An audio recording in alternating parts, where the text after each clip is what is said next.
Hi friends, இந்த வீடியோவில் என்ன தெரிஞ்சுக்க போகிறீங்கன்னா, ஃப்ரிட்ஜில் வைக்கக்கூடிய பழங்கள் மற்றும் காய்கறிகள் அழுகாமல் இருக்க என்ன ஃபாலோ பண்ணலாம் அப்படின்றத தான் பார்க்க போகிறோம். வீடியோக்குள்ளே போகிறதுக்கு முன்னாடி எங்கள் சேனலை இப்போ தான் நீங்கள் ஃபஸ்ட் டைம் பார்க்குறீங்கன்னா சப்ஸ்கிரைப் பட்டனை கிளிக் பண்ணிக்கோங்க. கூடவே அந்த பெல் பட்டனை கிளிக் பண்ணிக்கோங்க. அப்போ தான் நான் போடுற ஃபியூச்சர் வீடியோஸ் உங்களுக்கு எப்பயுமே நோட்டிஃபிகேஷனாக வரும். ஃப்ரிட்ஜ் அப்படின்னு பார்த்தீங்கன்னா அத்தியாவசிய தேவைகளில் இதுவும் ஒன்றாகும். பழங்கள் வைக்க வேண்டிய இடத்துல பார்த்தீங்கன்னா பழைய ரசம் வைத்திருப்போர் தான் இப்போ அதிகமாக இருக்கிறாங்க.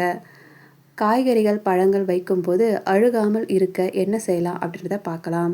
ஃப்ரிட்ஜு வைத்திருப்பவங்க முதல்ல அந்த சீசனுக்கு ஏற்ற மாதிரி அதனுடைய டெம்பரேச்சரை நீங்கள் பார்த்துக்கொள்ள வேண்டும். இன்பில்ட் அப்படின்னு சொன்னாலும் நீங்கள் ஸ்டெபிளைசர் வைத்துக்கொள்வது மிகவும் நல்லது.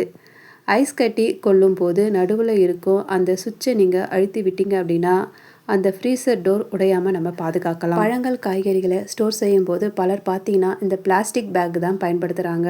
இது பாலித்தீன் கவர் நீங்கள் பயன்படுத்துவதால் ஈரப்பதத்தை உறிஞ்சிக்கொள்ள முடியாமல் சீக்கிரமே பார்த்தீங்கன்னா பொருட்கள்லாம் அழுக ஆரம்பிச்சிடும். இதே நீங்கள் காட்டன் பைகள் அல்லது மெல்லிய காட்டன் துணிகளை நீங்கள் காய்கறிகள் மற்றும் பழங்களை தனித்தனியாக வைக்கும்போது சீக்கிரமாக பழங்களும் காய்கறிகளும் அழுகுவது கிடையாது.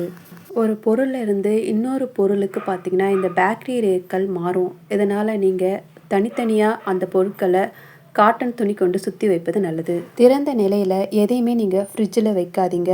உரித்த வெங்காயம், உருளைக்கிழங்கு, பூண்டு போன்றவற்றை ஃப்ரிட்ஜில் வைக்கக்கூடாது. ஃப்ரிட்ஜில் எவர் சில்வர் பாத்திரங்களில் பொருட்களை அதிகம் வைப்பதை நீங்கள் தவிர்க்க வேண்டும். பிளாஸ்டிக் டப்பாக்களில் வரிசையாக அடுக்கி வைப்பதையும் தவிர்க்க வேண்டும்.